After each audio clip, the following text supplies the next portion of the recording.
Sean todos bienvenidos a su canal de YouTube, Iglesia Cristiana Fiel Costa Rica, como siempre su sección de Viviendo la Verdad. Hoy le vamos a hablar de Somos Salvos. ¿Y por qué hablamos de Somos Salvos? Realmente en estos tiempos muchos pseudo cristianos mencionan mucho el hecho de que somos salvos por la sangre de nuestro Señor Jesucristo, que no está mal, es cierto. El tema es que hacen una forma indiscriminada de decir que todos somos salvos, independientemente no tenemos que hacer nada, ya realmente somos salvos porque Jesucristo se sacrificó por nosotros. Cuando realmente la palabra nos enseña y aclara de que hay una responsabilidad con respecto a creer en nuestro Señor Jesucristo y su acto de redención.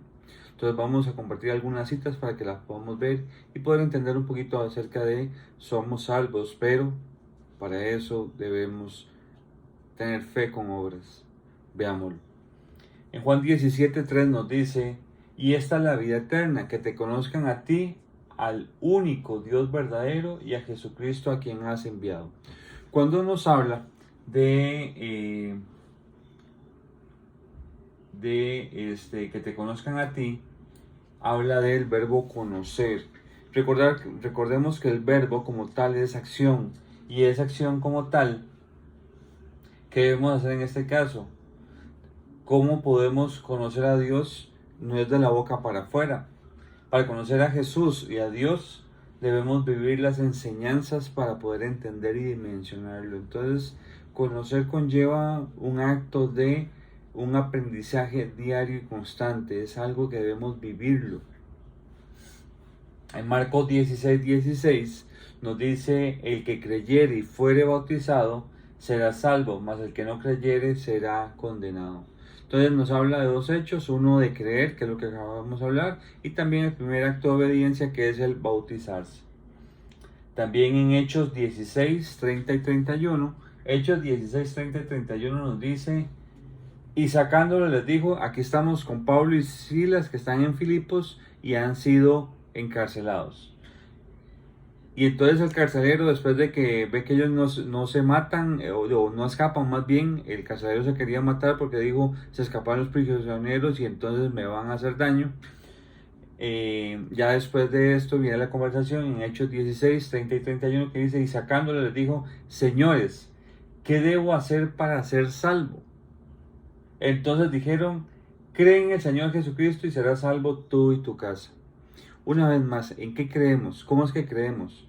El tema, como les digo, es que normalmente el resto del mundo está diciendo que creemos en el Señor de la boca para afuera y con eso es suficiente. Veamos qué nos dice la palabra. En Romanos 10, 8 al 10 nos dice, más que dice, cerca de ti está la palabra, en tu boca y en tu corazón, esta palabra de fe que predicamos, que si confesares con tu boca que Jesús es el Señor, confesar con tu boca que Jesucristo es el Señor, y creyeres en tu corazón que Dios le levantó a los muertos, serás salvo. Porque con el corazón se cree para justicia, pero con la boca se confiesa para salvación. Esta cita como tal no es tan contundente, pero sin embargo tiene que ver una vez más con en qué creemos. Y cuando decimos confesar es qué es lo que nosotros hemos conocido, aprendido, qué es lo que hemos vivido. Romanos 10:17 nos dice, así que la fe es por el oír y el oír por la palabra de Dios. Entonces tiene que ver con un tema de ese conocimiento, de aprender, de escuchar acerca de quién es Dios. En Santiago 2, ya Santiago nos da una aclaración muy importante que nos dice, pero alguno dirá, tú tienes fe y yo tengo obras. Muéstrame tu fe sin obras y yo te mostraré mi fe por mis obras. Ese es 2:18 y 2:24 nos dice, vosotros veis pues que el hombre es justificado por las obras y no solamente por la fe. O sea, no es solamente decirlo de la boca para afuera, sino que debemos ser consecuentes.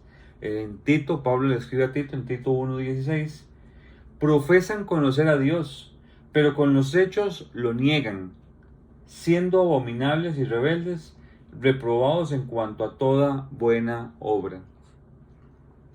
Mateo 7:21, nuestro Señor Jesucristo nos dice, no todo el que me dice Señor, Señor, entrará en el reino de los cielos, sino el que hace la voluntad de mi Padre que está en los cielos. El mismo Señor Jesucristo, para que lo tengamos claro, porque normalmente cuando nos hablan acerca de ese amor y esa misericordia y que todos somos salvos, ya automáticamente decimos eso fue nada más que Jesús lo hizo y nosotros no tenemos que hacer nada. No, es que nosotros tenemos que ser agradecidos, tenemos que ser consecuentes. No es solamente el hecho de decir, Jesús me salvó. No, es en esa humildad reconocer que Él, teníamos que morir nosotros, no Él. Y entonces de esa manera debemos vivir una vida agradecida. De hecho, Juan el Bautista nos dice en Mateo 3:8, haced pues frutos dignos de arrepentimiento. Esa es la forma consecuente que debemos ser en agradecimiento a ese sacrificio. Y para terminar, el mismo Santiago 1:22 nos dice, pero sed hacedores de la palabra y no tan solamente oidores, engañándonos a vosotros mismos. Entonces debemos sernos a nosotros mismos, no podemos engañarnos, sino que debemos ser hacedores de la palabra, dando frutos dignos de arrepentimiento, de que realmente reconocemos que Jesús es nuestro Señor, que estamos agradecidos por ese sacrificio y que, como nos dice Jesús, no todo el que dice, o sea, de la boca para afuera, no todo el que dice Señor, Señor, entrará en el reino de los cielos, sino el que hace la voluntad de mi Padre que está en los cielos. Esperando que sea de bendición, nos vemos en una próxima entrega, que esté muy bien.